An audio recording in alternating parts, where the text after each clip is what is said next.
कल्पना कीजिए, जनकपुर के राजमहल के पास एक सुंदर बगीचा, जहां सीता माता अपनी सखियों के साथ खेल रही थीं।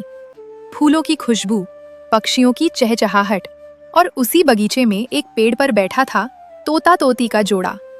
सीता माता खेलते खेलते अचानक रुक गईं, क्योंकि पेड़ पर बैठे तोता तोती धीरे धीरे कुछ बातें कर रहे थे। सीता माता छुपकर सुनने लगीं। तोता कह रहा था, भविष्य के महान राजा श्री राम जन्म ले चुके हैं। वो धर्म के रक्षक बनेंगे और उनका विवाह राजा जनक की पुत्री राजकुमारी सीता से होगा।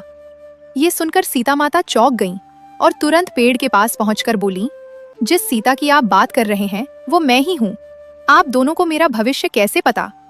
तोते ने विनम्रता से उत्तर दिया, राजकुमारी, हम दोनों महर्षि वाल्मीकि के आश्रम के पेड़ पर रहते थे।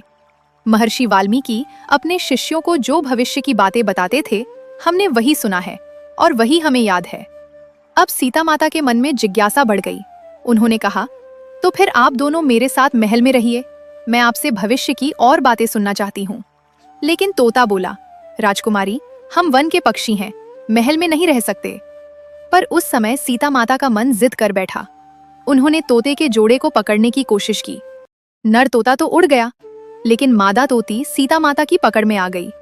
इधर नर तोता दुखी होकर आया और प्रार्थना करने लगा, देवी, मेरी पत्नी गर्भवती है, कृपया उसे छोड़ दीजिए।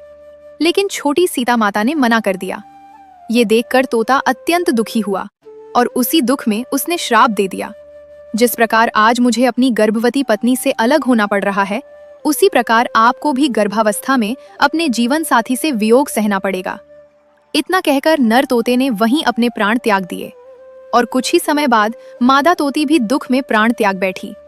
कथा में कहा जाता है, इसी श्राप के कारण माता सीता को गर्भवती होने पर वनवास और वियोग का दुख सहना पड़ा और आगे चलकर यही तोता अगले जन्म में धोबी बना, जिसने माता सीता के चरित्र पर प्रश्न उठाया और श्री राम को राजधर्म निभाने के लिए कठोर निर्णय लेना पड़ा। इस कथा से हमें सीख मिलती है कि जिद और क्रोध भी कभी कभी जीवन की बड़ी परीक्षा बन जाते हैं। इसलिए हमें हमेशा करुणा, धैर्य और विवेक से काम लेना चाहिए।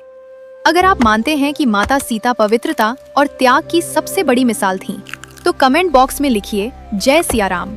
और हाँ, ऐसी ही भक्तिमय कथाओं के लिए चैनल को लाइक, शेयर और सब्सक्राइब जरूर कर दीजिए, क्योंकि आपकी एक छोटी सी सपोर्ट से हमें और भी सुंदर कथाएं लाने की प्रेरणा मिलती है।